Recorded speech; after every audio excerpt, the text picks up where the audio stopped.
All join me in the Pledge of Allegiance, please. Pledge of Allegiance to the flag of the United States of America and to the republic for which it stands, one nation, under God, indivisible, with liberty and justice for all. Thank you for attending the September board meeting. Beautiful weather out there. It's going to be even better tomorrow. All right. Clear Creek Conservancy, Dwayne? Dwayne Kelly, 282 Patriots Landing. I don't have much. We still got a couple of little electronic bugs that's floating around out there, but there's nothing that's affecting the operation of the plant. Everything can be handled manually at this point in time. And they've got some of the experts that install the equipment are supposed to be coming in and getting these bugs run out of here. So our next meeting is September the 19th at 10 a.m. at the Conservatory. I have one question for you, and I don't know. Has anybody heard anything about the odor since this thing? About the odor? Odor? Any difference that you? They haven't anybody complained to me. Now, it may have to Doug or Michael or somebody. Okay. We got a meeting coming up that they'll address it if they have, but they haven't. Okay. But it's normally a thing that if you do get odor, it's normally a thing that it's hot and there's no air moving, and it just sort of traps there in that area. Okay. Thanks. Floyd Township Fire Department, Bob? Bob Sarkowski, 417 Gettysburg. The fire department responded to 25 runs in the month of August, which brought us to 222 for the year, which is about a 4% increase over last year as far as the number of runs goes. Did you say 4%? 4% rate, up 4% from last year, yes. Uh-huh. Thank you. Neighborhood Watch, any report? No, she is. HLCS, Rick? No report. Hellnack, Jan's here. Yes, 65 Gettysburg. I want to report how we have done with the boat poker run. Everybody's saying, what are you doing with all that money? Well, we did raise a lot of money, but most of it's not ours. Expenses were $8,800 for one thing. That included all the paybacks for winners, DACO stipends and all that. So our net income actually was $6,770. Sounds But good. with that, we have chosen, actually at our last meeting, 4 501c3 not-for-profits to give each entity $2,000, $8,000 total. The first one is the Putnam County Community Foundation for Scholarships. We'll do that. The second one, to the Heritage Lake Community Foundation, I guess that would be, I got a check to Rick for that, for the feasibility study for a walking trail. I know they're beginning to think about and work on it. With $500 of that amount to go to as a donation to the concert committee, because that, I believe, comes under that foundation umbrella, as you told me.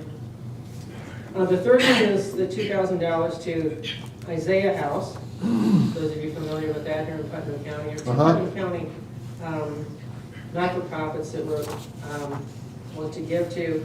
The fourth one we're currently working on and researching to find out more information on a couple of them that we are interested in, so we don't have that particularly right now. So anyway, we're very glad to have conducted it. It was the highest number of participants ever, right at 500, which is awesome. I know there are issues with that many people, but it seemed to go pretty well despite the wind for some, and maybe some other minor issues, hopefully. Any questions about that? I know people think we, there's just all this money here, but by the time you do the winter payouts and we provide some funds, certainly not enough for the DACOs and the other expenses that seem to just keep going up. So anyway, that's where we are. We just finished the garage sale and food concessions last week. We did really well thanks to all of the people who donated items. We're totally dependent on that, on items being donated to us for the sale to be successful. So we're still working on the figures for that, as well as the food sales. So we may have some information on that at your next meeting. Next event coming up, future things, the Wine Fest is coming up September 21st. Reservations for that are full. So if you wanted to get in, it's too late. Although I think Valeria Beeler, who's taking reservations, I think will have a waiting list. So some people do cancel, and we can fill in with the people on the waiting list. Lastly, Trunk or Treat will be held Saturday, October 26th, 5:30 to 7:30. And I don't know if that's here, or I know there was a, Ken, maybe you know where that is. Is it here in the parking lot, or is it the marina? It more than likely will be at the marina. They should be finished by then. Okay. Okay. Do you have any questions? I just have one comment. It seems that one of the things we've talked about, and I've talked to some people in the neighborhood about the poker run. It seems as though people that host docks, one and done. And it's like, once they do it, they say, I'll never do that again. So, just food for thought. I think maybe it might be something to think about or talk about at your next meeting is having some type of plan next year to help the dock people, train them so they know what to look forward to. Because when you drive past, it's kind of like watching somebody on a jet ski. It really looks cool, but when you get on it, it's not the same. You know, and that dock thing is that same. You watch these docks, everybody's laughing, having a blast, but it is hell on wheels when you get there and you're a host. It's a lot of work, and it's a long period of time. And it's expensive. Yeah, we need the long period of time because of 500 participants, you know. So Absolutely, and it's also expensive. So Yes, those it are the is things you need to talk about, and I think there's some energy there that needs to be put forth, so that maybe we'll get some people that do a dock, and maybe they'll do it 3 years from now. You know, right now, we're getting, like I said, one and done. Almost everybody that does a dock never did it before. Yeah, we do have some people that do come back, not a lot, but some do. And a lot of it, it's so dependent upon whether boats can get in and out of where they are. Yeah. And coves are very narrow, people can't get boats back Right. in. So even though we have a lot of open water space, it's still hard to get, you have to have the right conditions or situation in order to do Right, it. right. Well, We this did would- have, and we have had for several years, we have how would you say that? There's a meeting of the dock hosts, Ken was with that, and we have former dock host people, or current ones, come talk with them about what it's like. And I think with more and more people participating, trying to encourage them to have, I don't know, 6, 8, 10 people there to help, because Sure. there's a lot of tasks that Right. happen at each dock. Right, right. So you do have to have manpower to do it. And of course, we try to tell people, have a good time while you're at it, but everybody is really tired at the end. Yeah. I have a great idea to suggest too. I suggest, because Ken did it with his crew and different volunteers. April has done it here. I think it'd be great if the board would do a dock next year. And then if you respect, I think it'd be awesome for the board to do that. It would be really- Then you There can't you be go. in. Then we could do There it you at go. Nina's, we could do it at Nina's house. Oh, I just got. Boy, you talk about a One goat. bottleneck. You can write down. Every card's an ace. Yeah. Nina's. All right, thank you, Jan. You're welcome. Security call report. Sheriff. Sheriff Jared Ball, 13 Kitely Road. All right. Best I can do is, Yeah, we'll take the raccoons there when we catch them. that's it. Heritage Lake calls for August. 9/11 hangups 3, administrative signal 30, special detail 6. Animal general livestock loose 2, animal bites 1, citizen assist 1, seizure 1, not for sure what that one was. Criminal mischief is 1, deceased person is 1, disturbance nuisance is 2, drugs is 1, fraud is 1, intrusion panic alarms is 3, lockouts or public assistance is 10, mental health problems, behavioral issues 1, traffic crash 1, personal property damage only, traffic violation 1, and warrants 4. or service of paper, so they could have been our paper service too. So a total of 40 calls in the Heritage Lake area for August. And that's about it. Thank you. Are you getting any information for the 2 flock cameras that we paid for out here? They're up and running. That's the 2, I believe. And we've only got 3 of our 6 that we contracted over a year ago with that are up. It's a continuous issue. But we don't generate, we use them as just plate readers like they're intended. And so we don't generate any reports off of them. So there was a couple cases. I don't have, like I said, I don't have anything that's auto-generated, so we would have to ask each time. And I know, like I said, I think last time I said that Doug Nally would be the best one to talk to about that, to find out if he used them for anything investigative-wise. And they got just as good a chance of having some other department use them. I mean, we use Hendricks counties all the time, and they can use ours too. So we don't auto-generate, you know, and there's nothing that pops up that says this is what they were used for or anything like that. So we'd have to go dig or just ask. I just think you could reach out to him if you have specific questions or interest in it. But nothing auto-generates. I'm just trying to find out If it's worth for us paying I for think they're it? like fire extinguishers.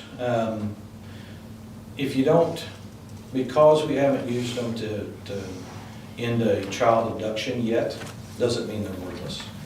Because the first time we do, they'll really be worthless. It's like a fire extinguisher. Or a parachute. Well, I don't doubt that they're worth it. It's just whether the community needs to continue paying for it or not. That's my question. Yeah, I don't know what you worked with him on getting those paid for and everything. Did you talk with him or come up with anything as a benchmark or anything that you would be monitoring with that to justify those? Did you set any parameters? I believe it was Doug, told us during the introduction of them that we would get reports on what they would present to us. And I think it was to generate a little bit more patrol activity out here. And, you know I stopped to talk to Trooper Myers that was setting out at 36. And he expressed some concerns about them, that the delay time, and they could be, you know, on down 36 by the time. So at that time when he gets alerted, you don't know whether they went, you know, north, south, west. So, Right. Yeah, I don't know. We share with state police. They use ours and we use theirs. So I don't know that. I haven't heard any concerns. Who'd you say that was, Trooper who? Myers. Trooper Myers? Yeah. John? The delay time is an issue between when the car goes by. See, I don't know, did he say how long that delay was? I think it was like 15 seconds, something like that, which was, I did the calculation, and whatever it was, they were about a third of a mile down the road either way at 55 mile an hour. Did Doug tell you how long it was going to take for that to return that information? Did he tell you it was going to be quicker than that? Or when you talked to him about it? No. So this could have been considered the whole time. I mean, it was going to take that long. And so I don't think we can up that speed or that issue like that. So, but I'll see if we can, but I doubt that we can. It seems standard. I know in Greencastle they set about 100 yards from the flock camera. So, I don't know. I think just where it was setting at, it was a little confusing. If there's a delay, by the time that vehicle pops up on his screen, he doesn't know whether it went towards New Maysville, towards the lake, headed on west. The one on the south end of the lake is pretty given. They're coming into the lake. So, I know it's designed to help out the county, but I guess we'll have to discuss whether we want to continue paying for that. So. Yep, absolutely. Because I'm getting ready to work on the budget, and I got to budget that money whether I do or don't. Yeah, and that's what I mean. I don't know what, I wasn't part of any of the contractual agreements between you and Doug, so I don't know if it's not, if he promised something that it's not delivered. That's the question I don't know of. So the only thing I hear is the camera time or the information time between when the camera reads a plate and when it tells the state trooper, right? Correct. Okay. I'll see if we can up that, but I doubt that we can, so that might be an issue. Fair enough. Thank you. Presentation of agenda, everybody square? Everybody good with that? Okay. I'll take a motion to approve the August 12th board meeting minutes and the August 26th operation meeting minutes. So I moved. make a motion. Second. All those in favor? Unanimous. Do you have Rick's Unanimous? policy? Yeah, I got- Okay. You got Rick? Yeah. Treasurer's report. Okay. For the month of August, we had total income of $148,907. Total expenses, $242,810 for a net loss of $93,903. And I compared that to prior year, and it's a seasonal thing. I mean, it just happens every year in August. And if you think about it, our revenue-taking opportunities are pretty much behind us for the year. But a lot of times the expenses keep going. Year-to-date, total year-to-date income is $1,458,022. Total expenses, $1,334,963. So we have a net income year-to-date of $123,059. From a cash standpoint, we have $757,570 in short-term cash. We have investments of $218,421, which means total cash available, $975,991. Thank you, Dennis. Let's move on to the A&E committee report, Dennis. Okay. Summary of projects that were approved by the A&E committee during the month of August. We had three new docks, 5 new houses, a deck, 3 waterfront fences, 3 non-waterfront fences, a detached garage, a patio roof, and 2 revised house plans. One of them was originally going to be on a crawl, but they decided they wanted a basement, and the other one, they just added a fence to the original plans. So. Thank you. Campground, Rick Stevens is not here. Cleanup, Jeff, you have anything? Okay, yeah, Sarah Wagner, chairperson of the cleanup committee. I'd like to remind all residents of the scheduled clean sweep that'll take place Saturday, September the 14th, over at the maintenance area across from the water treatment plant. It starts at 8 a.m. It'll be over at 1 p.m. No toxic items will be taken at this event, but they will take used motor oil. She has 3 dumpsters scheduled to be set off and a truck trailer to take scrap metals. And she asks for residents who would like to volunteer. You don't have to volunteer for the whole time. You can come part-time. She would really appreciate the help. She stressed that she has a meeting scheduled this Wednesday, September the 11th at 7 p.m., right in that room right over there. So she would sure like to have additional people come. So if you've never attended one of her meetings, she would sure like to see you. That's all I have. What time is the meeting? 7 p.m. Okay, thank you. Thanks. There's no report from government tonight. About the only thing that, I mean, this wasn't learned at the commissioners meeting, but those of you who live in the area of the new roads, well appreciated that was done.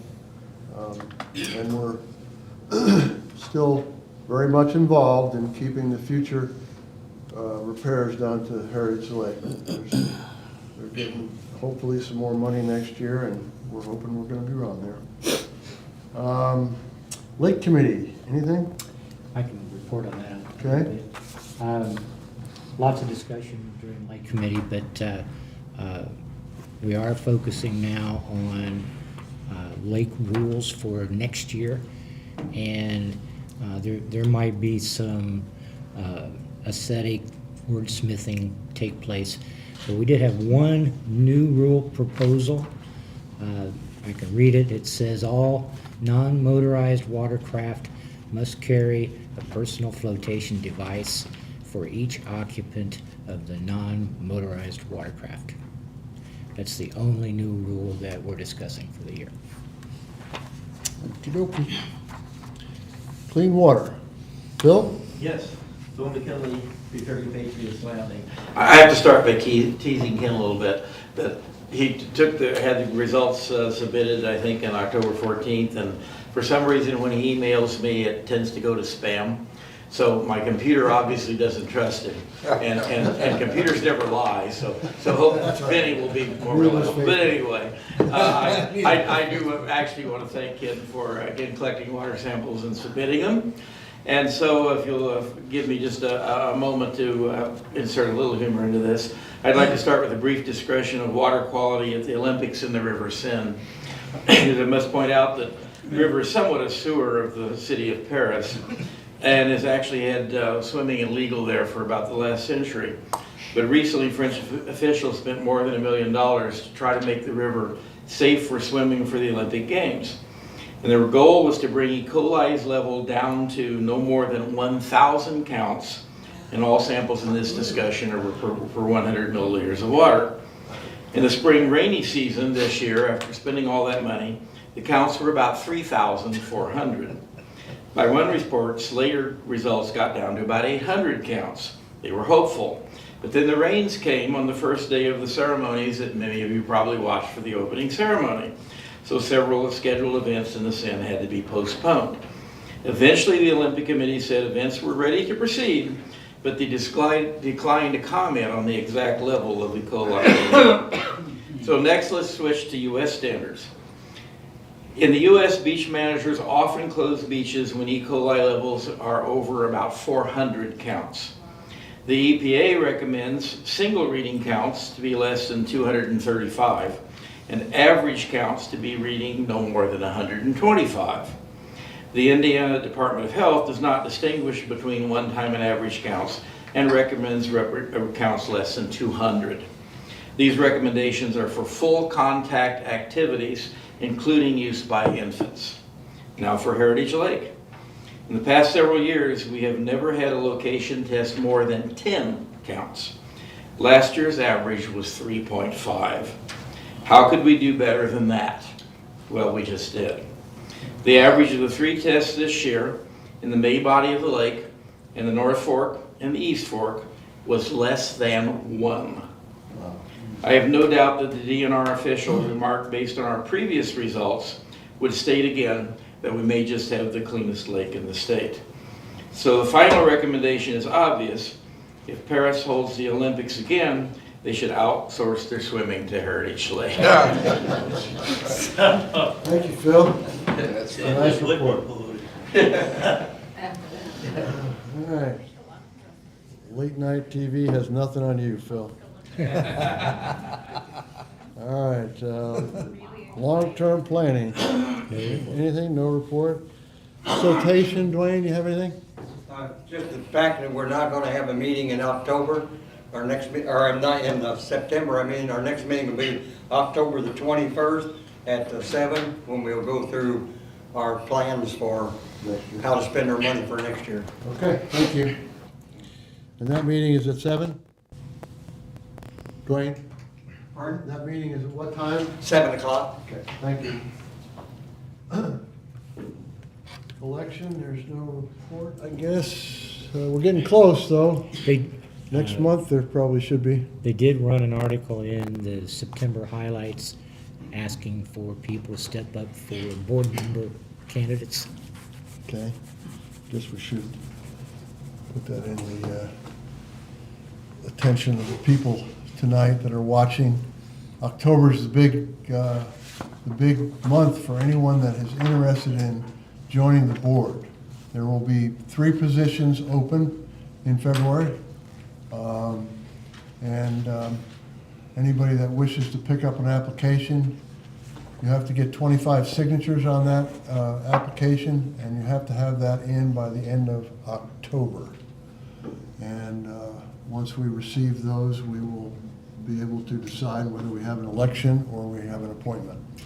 Obviously, if we have 3 open seats and we get 3 requests to join the board, we probably won't have an election, obviously. I don't know what else to say to you about, I have been on the board for 8 years, and I don't know of anything I could do out here that gives me more satisfaction and more pleasure than to be involved with the community for that long. And the ups and downs we've had over the 8 years are worth every day. It's been wonderful. Hopefully, we've done a good job with the different board members. I think that some of them are still on the board, and we've obviously changed board members every year, and 3 members step down and 3 members come on. So a lot of times, those members are the same people, and I've enjoyed working with everybody for the last 8 years. It's been wonderful, and I think that anybody that has, it's 3 years, and I'm telling you, if you're half my age, that 3 years goes by very quickly. And it's a wonderful relationship you have with the community. All right, manager's report, Ken. All right, the pool has been closed for the season, and the process of winterizing has begun. This season, there was $13,845 spent on seasonal passes and $12,520 spent on daily visits. And I'd like to thank Kim Curran and her staff for a job well done running the pool operations this year. After Labor Day, the marina hours have been adjusted to the new hours of 9 a.m. to 6 p.m. If you happen to experience some low inventory, that is by design. We are transitioning to sell out our inventory before winter. This season, the marina has registered 1,083 motorized boats and 465 non-motorized boats, totaling $284,600 in revenue. I'd like to thank all the boaters for that income. Anticipated date for the marina closing this season will be October 13th. Psalm's restaurant income for the month of August was $11,653. Year-to-date total income is $65,652 compared to prior year of $60,888. This is a financial gain over last year of $5,552. I project for the total income for this year to be around $85,550, and that's roughly about $5,000 over last year. Some good news on the marina parking lot. I've been in communication with the company, the paving company. The estimated target date is September 23rd. The parking lot will be done in 3 phases, and they will begin with the gravel area first. They are experienced with managing traffic flow with companies such as Walmart, Kroger, parking lots. They will keep half of the ramp open at all times when they move to phase 2 and 3. This project will take approximately 3 to 4 weeks to get completed. So I ask you to please be patient if it inconveniences you, and please demonstrate some appreciation for the nice parking lot we will have when it's completed. Finally, also I did all these, if anybody's interested, the phases that they're putting together, I've got some copies here, will be kept in the office, and there will be also some copies at the marina if somebody would like to view it. Finally, one thing I've challenged Benny to work on was some cost analysis for some additional boat dock parking for us to discuss during the 2025 budget time.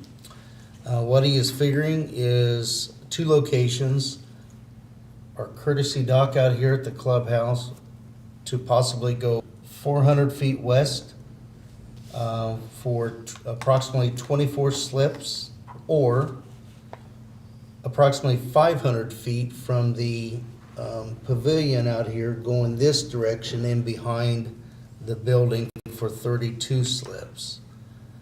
We'll have that information during our discussion during the budget meeting. And the August books have just been reconciled, and Benny and I will be working on the 2025 budgets this week. Thank you, Ken. You're welcome. On the registered votes this year, how did that, do you know how that compares to last year? I do not. I'm just curious. Yeah, I think it's about the same, give or take probably 50. Okay. We were just around 1,100, I think. Okay. Okay, we'll move on to old business. This has Nina's name on it. I think there's going to be a discussion tonight on Airbnb. We've been discussing it now for, what, maybe 6 weeks, formally or informally. We've had some people give us some information from the neighborhood that have interest in Airbnbs. We've had some informal discussion with some people that live here and have Airbnbs while they go to Florida. We've had some informal discussions with board members, that see each other around.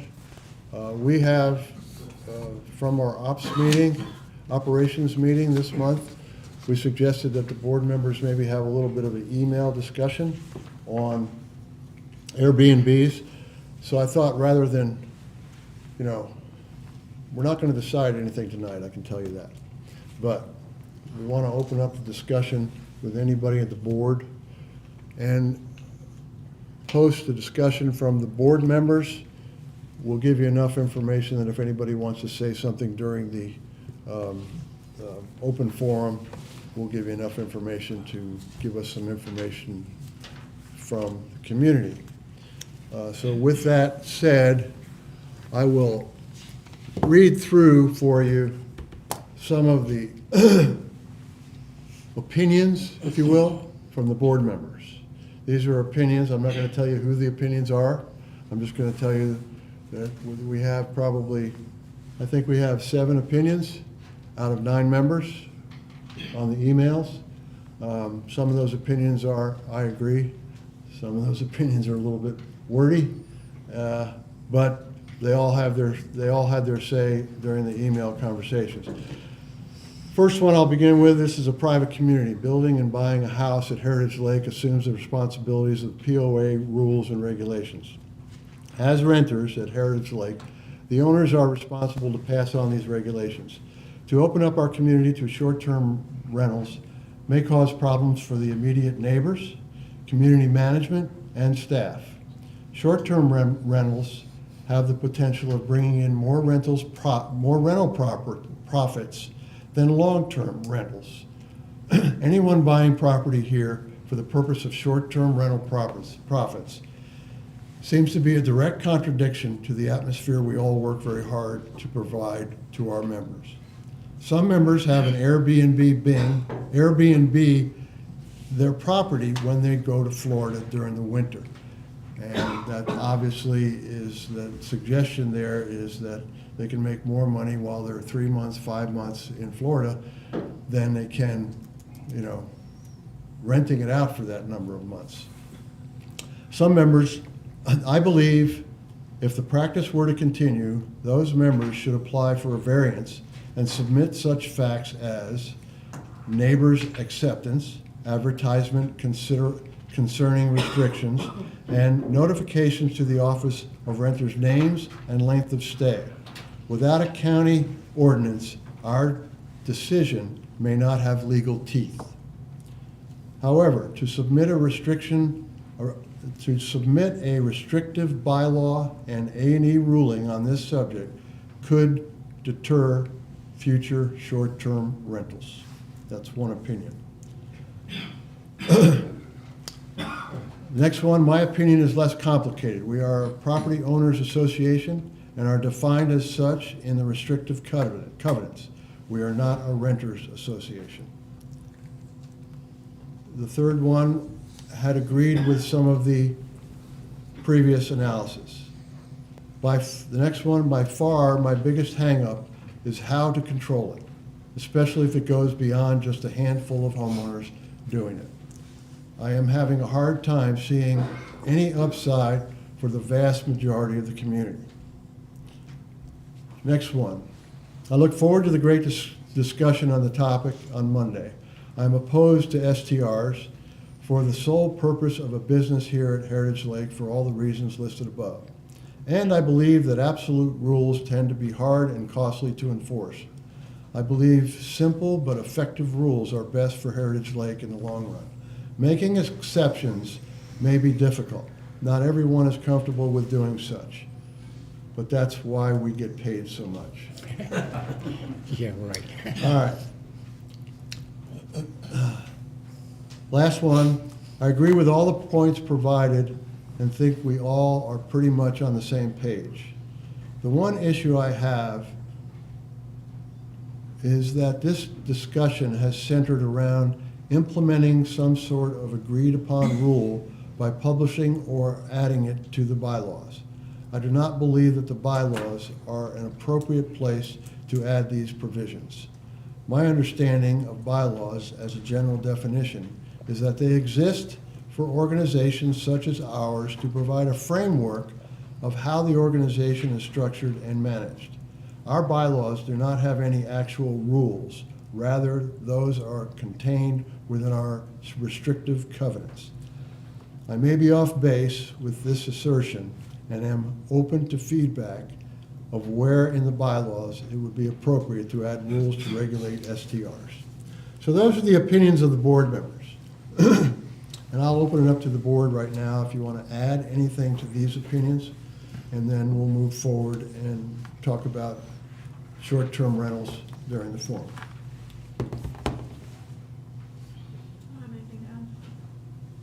Okay. Next under old business, A&E violation fines. Okay. Ken or Dennis? Yeah, the A&E committee hasn't got a final version to submit to us in terms of proposed violation fines, but I want to read an excerpt from their last minutes, which I think will get everybody up to speed on where the A&E committee is in regard to this topic. It says, the board has asked the committee to rewrite the rules for fines, making them higher than the existing structure. A general rule has been written and accepted by the committee, which will, when finished, have fines separated into two classes. One set of fines will be for major construction, houses, additions, garages, docks, permanent cover boat lifts, and boathouses to be assessed, with the fines to be assessed to both the homeowner and the contractor. The second class of fines will be applied to decks, fences, gazebos, movable boat lifts, metal and glass sunrooms, pools, solar panels, pergolas, and portable storage units, and assessed to the homeowner only. The structure and the majority of the wording was taken from the current rules. The committee members still need to assign dollar amounts to the different categories and classes. So they're 95% there. They just need to come to an agreement as to what the proposed fines are. And obviously, the class 2 will, I would think, will probably end up being similar to what current fines are, and they just need to see how big they feel the class 1 fines will be. Make sense? Okay. Any further discussion? I suggest we'll put this on old business A, and if the A&E committee comes up with substantial verbiage, we'll discuss it at that time. We can put that on the agenda for ops meeting, so that if they have a meeting between now and then, we can even have a further discussion on their language before the board meeting. Okay, new business. Patriots Landing 214 variance request. Dennis? Okay. Patriots Landing 214 variance request. Just for everyone's insight, this variance was discussed in fairly great detail at the last operations meeting, so it's not like the board is just now getting introduced to this. We've been digesting this for a couple of weeks. But to get everyone up to speed as to turn it in terms of what the variance request is, I'm going to go ahead and read through the variance request. First of all, the A&E Committee's denial, it says the application is for a dock 10-foot to 12-foot long, running parallel to the shoreline and extending 40 feet into the water. The project was denied for two reasons. 40 inches. 40 inches, oh, I'm sorry, 40 feet. This was for me, actually, so. 40 inches, okay. Rule 433.8, applications for the construction of docks, boat lifts, and/or boathouses must include a new plot plan drawn by a licensed surveyor which shows the exact placement of the structure within the property line projected into the water, with structure dimensions clearly marked. The property lines must be staked by the surveyor with a minimum of 2 stakes on each lot side line. At least 1 stake on each side must be visible from the water. The surveyor's plot plan was not submitted, but in the opinion of the A&E Committee, there is no way that the dock could be built without crossing Patriots Landing 211 property line as it projects into the water. The second reason relates to an unwritten rule. Waterfront property cannot be created by digging back into the land. In 2020, Patriots Landing 211, which is waterfront, dug back into the bank of their property to add a dock parallel to the new shoreline. The construction exposed 10 feet of Patriots Landing 214 to the lake, giving it a shoreline. Patriots Landing 214 was listed by the Putnam County as non-waterfront at that time. Patriots Landing 211 then granted Patriots Landing 214 a permanent easement. Documentation of the agreement is in the Patriots Landing 211 property folder, giving Patriots Landing 214 use of the dock along Patriots Landing 211 shoreline. In February 2024, Putnam County changed the Patriots Landing 214 designation to waterfront due to the permanent easement. It is the committee's opinion that Patriots Landing 214 is not a waterfront lot in the traditional sense and not eligible for the dock. Okay, so that's the A&E Committee, and they, just keep in mind that their job is to follow the rules. So then the homeowners came back and said, we are formally requesting a variance to add onto our dock of Patriots Landing 214. A request was taken to the A&E Committee by Von Dessar Construction and was denied due to them not having all the facts. The existing dock runs along the side shoreline and is 26 foot by 40 inches. We would like to add onto that dock with a 12 foot by 4 foot section to the front of the shoreline, making the dock into an L shape. The new dock will be similar to the existing dock using steel pilings and treated pine frame lumber. The reason for the additional dock in front of the pontoon boat is for safety reasons. It is a serious hazard for our small grandchildren and physically impaired relatives and friends when they access the boat. With your approval, they will be able to easily gain entry from the front of the boat where there is a door for access. Right now, where the boat sits at the dock, there is no side door for entry on the starboard side and is very difficult for them to access. Patriots Landing 214 was granted a permanent easement on Patriots Landing 211 before we purchased this property in 2022. The ingress, egress, dock, and shoreline easement document states that this easement grant includes the right of grantee to construct and install a dock along the water frontage of Heritage Lake within the easement area. Therefore, we believe we have the right to add on to any existing dock along the waterfront. The new dock will not impede or obstruct views or use from anyone, and they've spoken to the neighbors and they're okay with it. They were also, they submitted pictures that shows specifically what they're talking about doing, and it's probably hard for anyone to really see, but what they're just talking about is putting a dock right here in the front of this pontoon boat, basically, because they're having to enter everything from the side, and I can see how that can be a challenge for people. So that's a brief summary of the variance request, and Before I ask for a motion, is there anybody here today that is against this particular variance out in the audience for any reason? Okay, the board has digested this rather extensively. I've invited the board to, on their own, go over and look at the property if they're confused.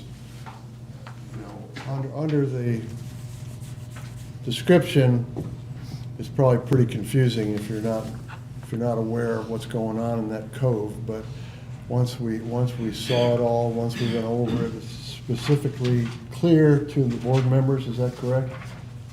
All right, I'll open it up for a motion. I make a motion that the variance request be approved as written. Second. All those in favor? Okay. Against? Abstain. Abstain. Okay.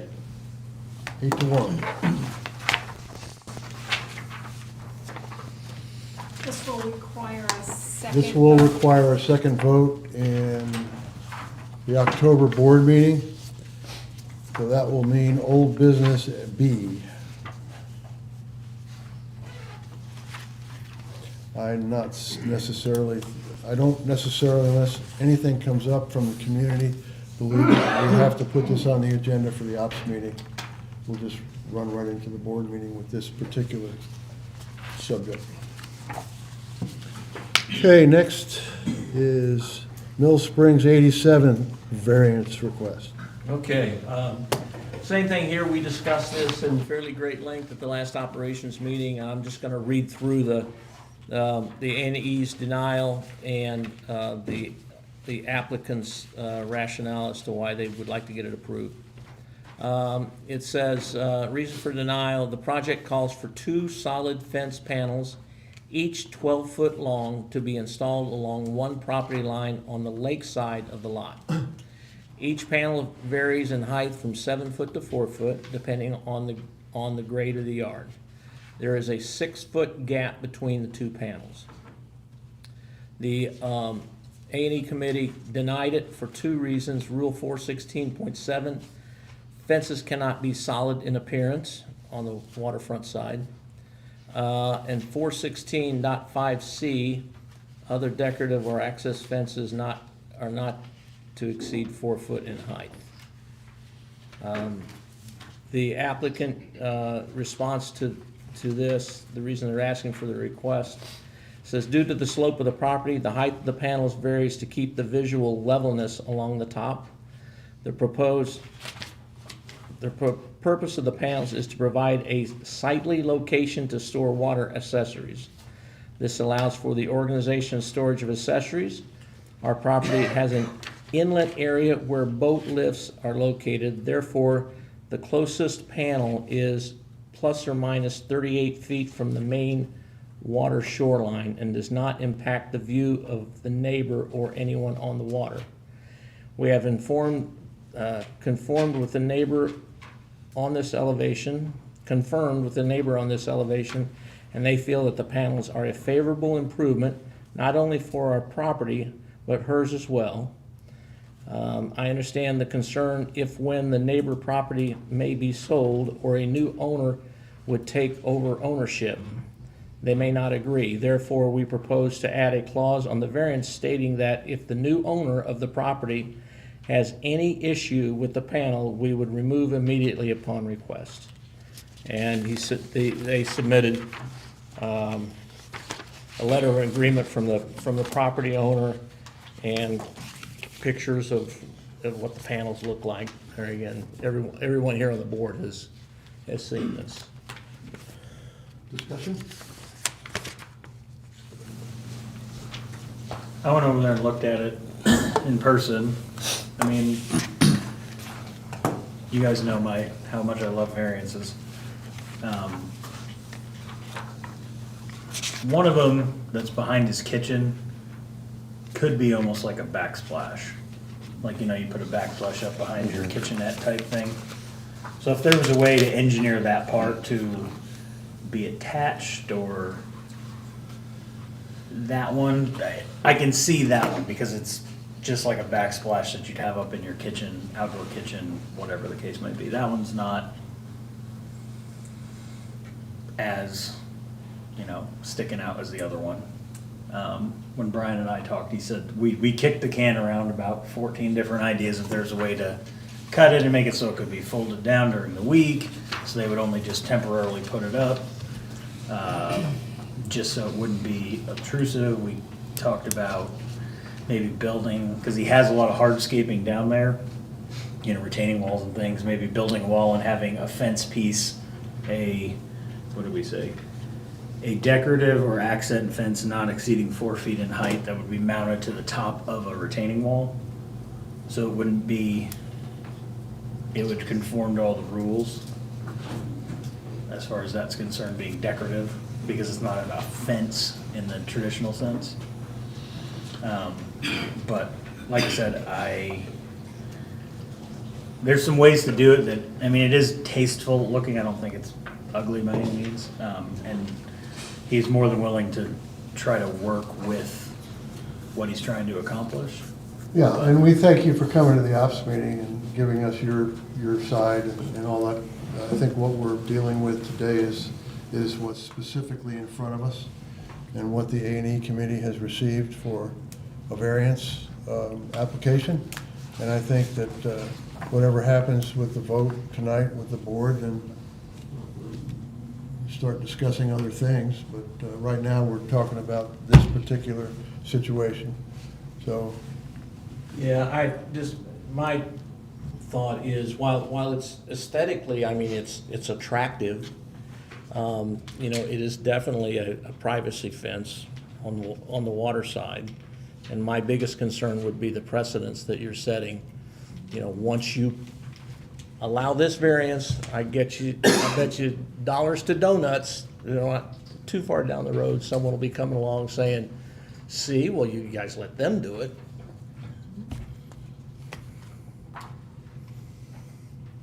any more discussion? I'll move forward with a motion, if anybody wants to make one. I motion we deny the variance request on 87 Mill Springs. All those in favor of denial?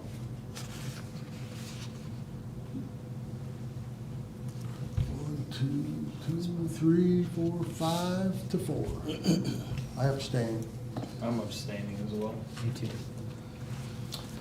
Variance is denied.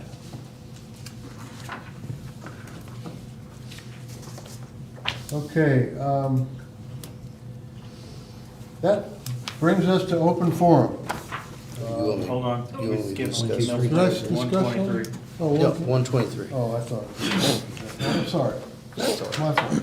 I had Ken was on. Just so just want to kind of explain this whole 123 Mill Springs to the members. Prior to 2017, there was a house fire, and it was clean, it was leveled to the ground, which remains a garage. They did owe us some money. The property became abandoned. We were in the process of going after the property owner. One of the members approached the board and offered to pay what was owed on it, and with the agreement, and he signed an agreement that within 5 years that he would build, because you're not supposed to have a lot with just a garage. So the agreement was made between the board and this individual that within 5 years he would, he signed the agreement in the winter of 2017, 2018. That within 5 years he would build a dwelling on the property, or if not, then after 5 years he must remove the garage. He signed that. So we have 2 phone numbers in our system. I have probably tried each number at a minimum of 10 times. No answer. I do leave a voicemail. Didn't get a return. So on September 5th, I did write him a letter reminding him and sent him a copy of the agreement that he signed, and request him to make contact with me by September 13th, or we'll be turning this over to the attorney. So that's the status on it. Thank you. You're welcome. Open forum. If you wish to make a statement or ask a question, please state your name, your lot number, and, yes, sir. Brian Joseph, 87 Mill Springs. I disagree with your opinion. There are numerous, I understand, well, he has that, she has that, so forth, and I can also come to you and say, I've seen this scenario in numerous places around the lake that are directly within 10, 15 feet of the waterfront. So I think the purpose of a variance is to look at each scenario in that condition. The condition that I'm dealing with at my property is not waterfront. It is waterfront, 40 feet off of the line. My boat lifts that are approved block more of the view than these panels. They're not fences, they don't enclose anything. I am, to your point, screening my neighbor, which the board has approved things that are taking place, and if any of you went and looked at the property, you'll understand what I'm talking about. I've got a mosquito breed, that was approved. That's partially on my property, that was approved by the lake. That's built partially on my property. Haven't said anything about that. I've got unmaintained yards next to me that are considered maintained, wildlife, we'll just call them nature preserves. They're not, okay? I got chicken wire gardens in my front yard that I have to look at every time I come home. So I thought the purpose of what we're trying to do here at the lake community is to improve the aesthetics and make this place a nicer place for the enjoyment of everybody. We hosted one of the boat or docks at the poker run. I challenge anybody that was on the poker run to tell me they even noticed that these panels existed. Anybody. So, in my opinion, I feel like the conditions warrant the variance. If you guys disapprove, I guess I need to talk further about what exactly the next steps will be on what we need to do here. So that's my 2 cents on it. There's a lot of things that I don't feel were taken into consideration. And I don't know, I know AJ, you came and looked at the property. I know Ken, you came and looked at the property. I don't know if anybody else would come and look at the property. I challenge any of you to tell me that that impacts in a negative fashion the lake property in any way. So. The only thing I can add to your comments is that, at no time during any of our discussions, whether you were present or not, and I have been by your property from the boat side, at no time did anybody bring up the fact that it is obtrusive. I mean, nobody ever brought that up. I think the only thing that the board is convinced of is that it's against the rules. Now, But what's the purpose of the variance then? Isn't a variance for adjustments to those rules based on the conditions? If the rules are set in stone in black and white, why have a variance meeting? Why have variance? That's correct. That's what a variance is for, and the board has decided that the variance is not approvable. And it's their opinion. It's their opinion. I would suggest at this point that, you asked what you do from here. I guess figure out a different way to do what you want to do. I don't know. There's not a different way to do what I need to do, other than building retaining walls, doing the same thing with retaining walls. So at the end of the day, nothing else has changed aesthetically or per the rules, just because of the rules state one thing, and because we're so dead set on black and white, not considering a variance, so if I do that, I put up a retaining wall, which I don't need a permit for, I can build a retaining wall, and I can put up to a decorative fence up to 4 foot and put it on top. Is there I'm not sure I'm not sure that's accurate. If somebody wants to build a retaining wall, do they have to have A&E approval? No. No? You sure about that? I mean, I guess I'd put myself in harm's way if I say I've built some without any approval. There's nothing in the A&E. There's nothing I've seen in the A&E rule that calls for that. Okay, I'm just asking. I'm asking questions too. Yeah, I don't know all And AJ the knows, rules. when we kicked the can, I mean. I was at your house for what, an hour and a half? Of how to make this, try to abide by the rules, which I certainly want to. However, that's the purpose of the variance, is to give the board an opportunity to look at the conditions, look at the scenario, look at the situation, say, you know what, I understand why this was done, it does look good. I mean, I can go, we build a however tall retaining wall. I mean, there's retaining walls all over the lake, they're really tall retaining walls. That's not the intent, and I don't think that would be aesthetically pleasing, and that would not be a good neighborly thing to do. Not to mention with the worrying about the neighbors or the aesthetics or what the lake community boaters going down that cove or the neighbors on either side across the lake. What was it, 6 years ago, the place was a wreck. It was a dump. So we're trying to improve upon it. I understand that. So I'm trying, that's the whole purpose of the variance. I know rules are rules, and I can read just fine, and I know black and white is black and white, but that's the purpose of the variance, is to look at the conditions. And just because, in going through the excuse that we open up the door that he has that or she has this or whatever, I could make the same claim, but I'm not going to, because I don't care what Joe Bob has, or Billy has over here, or Susie has over here. It's not my business. That's what the board's for, to make those decisions, not for every homeowner to have their own opinion of what's going on. That's why I brought it to the board as a variance. So just because I have 2 panels, 2 sections there, I doubt there's other properties that would fit the same scenario in that condition to meet that condition. Thus the purpose of the variance.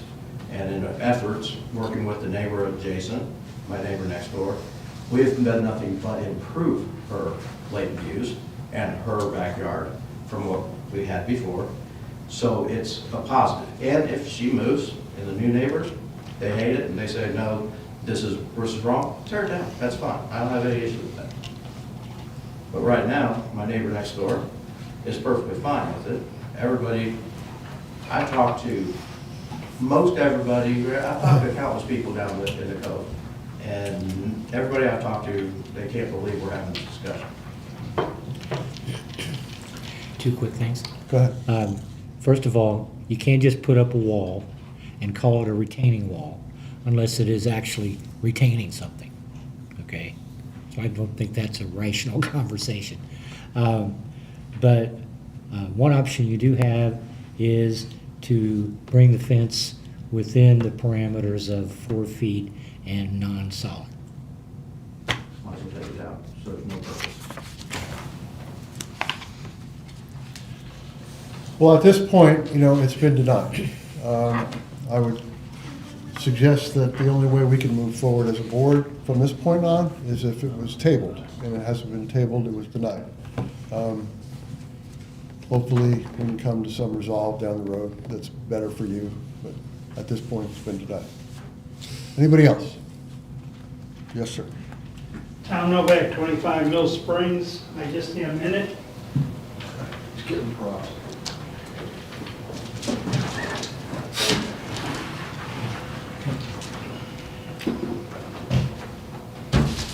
The Heritage Heartland Homemakers are collecting coats, hats, scarves, gloves, mittens for children of all ages. This is part of the Putnam County Coats for Kids program. This container will be in the entrance to our clubhouse until October 11th, which is the last day that you're able to drop off donations, new or gently used, will be accepted. Any questions? Children's sizes. Pardon me? Children's sizes. Oh, well, little children to big children. Okay. You know, so yes, some adults' coats could certainly be dropped off because some of the children are somewhat adult size. Okay. This will be there until October 11th in the lobby of our clubhouse. Thank you. If I can make one more. Sure. The Heritage Lake Charlie Beard Memorial Scholarship Fund will be having an information session this Wednesday from 6:30 to 7:30 p.m. right here in this room in the clubhouse. And if you don't know, the Heritage Lake Charlie Beard Memorial Scholarship has been offering scholarships to at least 2 students from the Putnam County area for the last several years. This year, we're hoping to be able to extend that to 3 students. So if you have any parents, any sophomores, juniors, or seniors who are interested, please come out this Wednesday, the 11th of September, between 6:30 and 7:30 to get orientated, what's necessary, where to apply, what has to be done in order to qualify. Bottom line is, high school seniors who have not reached 20 years of age by April 30th of the award year are eligible. As I say, I encourage every parent that has a sophomore, junior, or senior to come out and be informed what's necessary to qualify for these scholarships. Any questions? Thank you. Thank you. Yes, sir, in the back. Thank you. Nicholas Piotrowski, 474 Gettysburg. Again, thank you everyone for your service on the board. I'd like to respond to a few things I heard in the short-term rental discussion. I tried to keep up with the first one, that was chock-a-block full. But one of the points I heard in there that I think is reiterated in essence in many of the others is the concern with people buying property at Heritage Lake for the purpose of Airbnb or some short-term rental. I really don't think that's a realistic scenario. I don't think that's going to happen because Heritage Lake is simply not a destination, especially because of the amenities rules that people who are not the homeowner cannot use the amenities.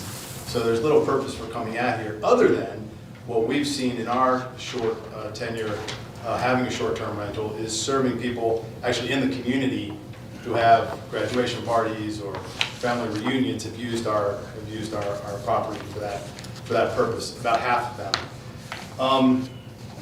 And so I think we might be responding to something that is not really likely to happen. Now, the concern with managing those that are here, I think, is a legitimate concern. But my wife and I gave a proposal that if you had an application, you would know where they are. You would also know exactly how they're being advertised, that is to say, what's being said about the amenities. And then you could pick a low percentage, like 1% of the total number of homes that could have qualified for this, which will keep the number down, the fourth point being how to control beyond a handful of rentals. And again, if the amenities are protected in the rules, either both in the bylaws and in the house rules and the way it's advertised, then again, I think you're going to see a low number of traffic in the community from those who are truly outsiders. In our own experience, we've averaged 1.5 short-term rentals per month at an average of 2 nights per rental. So it's 3 nights per week is what we've seen. So it's not a huge volume that we've seen in our property. And then the question I would then ask is whether or not the board's been able to consider the points that we laid out. We had an application, what it looked like, how it can be managed, and other ways to guard the amenities and keep the management low. And I wonder what some of the opinions are on what we're trying to do. Thank you. Thank you. As I stated before, this is not something that's going to be decided tonight, and I doubt if it's going to be decided at the next board meeting. And your points are well taken, and we will consider those points as we move forward. I would like to respond to your first point that you alluded that there is nobody buying property out here specifically as investment property for Airbnb. And there was a home earlier this year over $1 million that was actually under contract. And the person walked away from the contract after being informed that they more than likely could not use the Airbnb, they could not do it as an Airbnb, and their guests would not be able to use the lake. So the interest is there. So I think that supports my point. Once they learn they can't use the amenities, it's no longer a worthwhile investment for them. For someone that wants to follow the rules. But just to your point that there is nobody out there looking for investment property at Heritage Lake, I think what we've experienced this year has disproven that. Well, what I said was, the nuance of what I said was that with the rules in place, the amenity rules, which are clear, and my guests have abided by them, and I would even propose that you have, a tiered fine structure for the homeowner if their guests were to break those rules. And I think that example you used serves my point. Once they learn the amenities are off limits, it's not an investment interest. It will be until they know that, because people buy investment properties anywhere and everywhere, but until they learn that rule, it's just not going to be attractive to anyone to... So this is the third meeting you've attended to discuss this, so is this not viewed as an investment for you? No, it's a family home. And that's another point. I think what we find is the people who I know who have a short-term rental here, it's their family home. A lot of Airbnbs around the country are owned by people who live in New York or California, and they never come to that property. They have a property management system, and they're just buying places where they can make money on property. They're not actual owners of the home who actually reside there, care to keep it up, come there on their own, like my family and I do. So, we bought the home because we like Heritage Lake, and my wife likes to get away with her friends, and I like to get away as well from the city. And then when we're not there, we have it on Airbnb. And what we found is 1.5 rentals per month, averaging 2 a day. And I think we're one of only 2. So we have a bit of a corner market there, showing that the supply is low, 2 on the market, because the demand is also low. So the concern of, I'm just responding to how to manage it if it gets out of control. If there's more than a handful, you can have a provision in the bylaw, got to have an application, know where it is, keep it at a low percentage, 1%, and the market, as it were, will simply limit it because of the amenity rule. On that point, though, you're shifting the burden of administration and management to the board. And you're asking the And I board don't think to that's at all approve home-based appropriate. business. That's right. That's right. What was that first one, Rick? I'm sorry. You're shifting the burden of administration and management to this board, and I don't think that's at all appropriate. I don't see how. Well, you're talking about introducing more rules, more paperwork, more administration. I'm So gonna get if somebody we're else to gonna, introduce so if we're 60 going to minutes. allow B&Bs, then we also have to monitor them and No, enforce. it'd be the same rules. It'd be the same rules that are already on the books. Well, let's, So there is a renter category, so the idea that it's a business, precedent has shown over decades, there have been renters here, so precedent has demonstrated that that's not a business by the covenant and bylaws, otherwise you would have eliminated the renter, all the renter language in the covenant and bylaws already, and the renters that exist. And there is just, and so they have to abide by the rules as they are written. No use of the amenities. So there'd be no change in the rules than what already exists, is what I'm proposing. So, yeah, I would not presume to put the onus of responsibility on anybody else, but the homeowner. Thank you. I do like the idea of the fines. I mean, just as teeth for if we were to let that happen. I think the one thing that the board needs to recognize is that the bottom line here is that we are fiduciaries for the entire community. This is a private home-owning community. You brought up the rental situation. I think in one of our meetings, one of the members brought up the fact that the provision about businesses is really geared towards, from the covenants, is really geared towards somebody opening up their doors to a business and having people stopping by and buying things and doing things and so on and so forth. That's the kind of business the covenant, we interpret the covenants as prohibiting, not rental property. The rental property, it's much easier by far to manage a full year lease rental property than it is to have a weekend after weekend after weekend of different people. It is much easier to govern that from a management standpoint.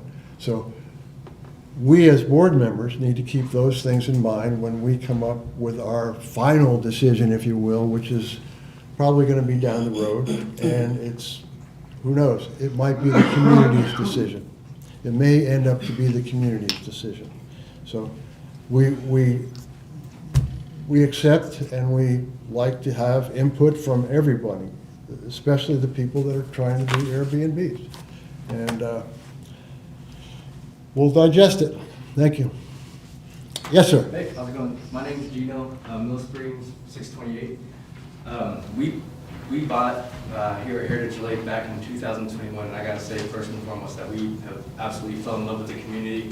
I remember meeting Rick right outside this door for the first time, and I was completely blown away when he said that 80% this was their primary residence. So I just gotta tell you, like, I do love this entire community. Our kids love it. We're here almost every single weekend in the summer enjoying it.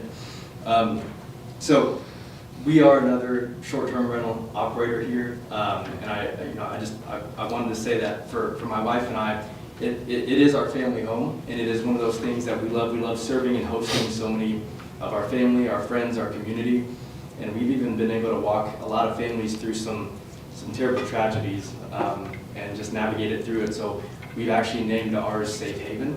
And it's just something that we wanted to share and just say, you know, if this has been such a blessing for so many other people, we just want to see. And I was like, it's in Coatesville, Indiana, though. What's that going to look like? And we just got a chance to launch it. And we have just seen incredible stories of incredible stories, whether it's firefighter, retirement celebrations, family reunions here, wedding ceremonies, and guests that are in this area, so we've really loved being a part of it. I think that the Airbnb perception has gotten a bad rap because of Airbnbs that have primarily rented out single rooms, but when you're renting out an entire home at the prices that we do, it really limits the type of clientele that you get, and you know that they take care of your property. One of the things that we're really adamant about is with the house rules. We know how much we enjoy this community, so we haven't disclosed everywhere that the lake is off limits, the amenities are off limits, but we highly promote Psalms Haven, we highly promote Anthony's Pizzeria, we have coupons for our guests, we highly promote Burrito Loco, so we love for people to kind of get a local feel for that. And we got a lot of great feedback for that, but one of the things is just like how you control it. And I had a discussion with Mary Petruzzi about that, and I think that's where all this stemmed from, about that big short-term rental. I know it caused a lot of buzz, but ultimately when I did the research, there are only 2 short-term rentals here, and none of them are low-end. It's very high-end. And I think you guys would be surprised if, the amount that people will pay for it, so you know that they'll take care of it, and they're not off the hook either. So that's just one of the things I wanted to mention.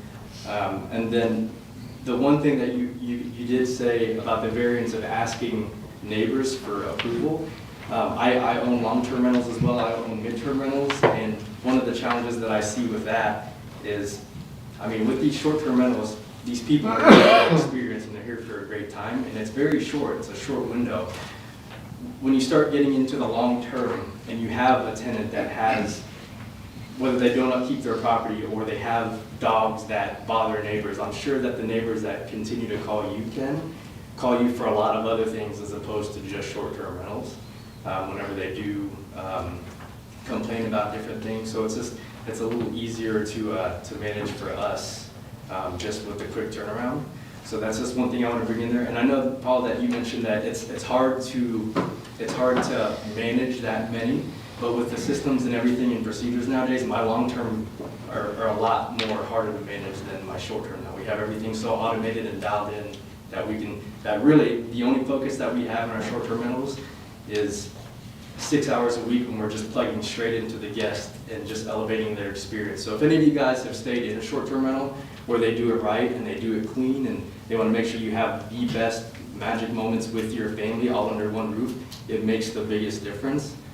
So we haven't really had any guests that really have really been anything out of that. And then I think those are some of my main points that I just wanted to get out there. I just want to let you guys know that we really do. We come from a place of love and just serving and hosting, and we've seen it and we fell in love with it. And I get it that you want to, I just hear about this, and I think a lot of it is perception based. That I'm definitely not doing it to hurt the community. I definitely want to elevate the community. That's why we continue to have our landscaping. Every week we elevate and make sure that our property is in tip-top shape. It's inspected, multiple times throughout the week and cleaned professionally multiple times throughout the week. So I would say, when I talk to my neighbors, I know one of them in particular just calls about a lot of everything, and cops, not for us, but for other neighbors, and there's a lot of gossip involved. So when my wife and I see her, we kind of just try to, separate a little bit. But I would just say, if there's anything at all, the fine, I'm willing to take that on. If anybody calls whoever's in charge of, if there's complaints, I'd be willing to take a fine and make sure I address it and just make sure that, that there's no disconnect, and I can handle that. So that's just the only thing I want to say. I really do love the community. I don't want to break any rules because we're out here every weekend. If you see a double-decker boat, that's us. You're more than welcome to join and jump off the slide. But thank you for giving me the opportunity to speak today. It's really passionate for us. We have short-term rentals in Disney. We host a lot of families there. But this one primarily, we love it. And just the stories of healing and everything that's came out of it, it just means so much to us. Thank you. I have a quick question for both of the Airbnbers. Would you sell your house here if we said you couldn't Airbnb it? Like, does it make it so you can't afford to have it, and so then you wouldn't keep it? Or is it that much of a family house that you'd keep it even if you couldn't Airbnb it? You'd have to ask my wife that. She's passionate about it. Send it here. I would think not. We just got it. So we enjoyed the lake. That's hard to say. I think not. Yeah, we have land right next to it too, and so yeah, I don't think we would. We love the community too much. Thank you. Anybody else? Yes. Yes. Curtis Calvert, 309 Gettysburg. I'm inclined to think that you should probably eliminate those, whatever they call them. I think you should have at least a minimum of 6 months rentals.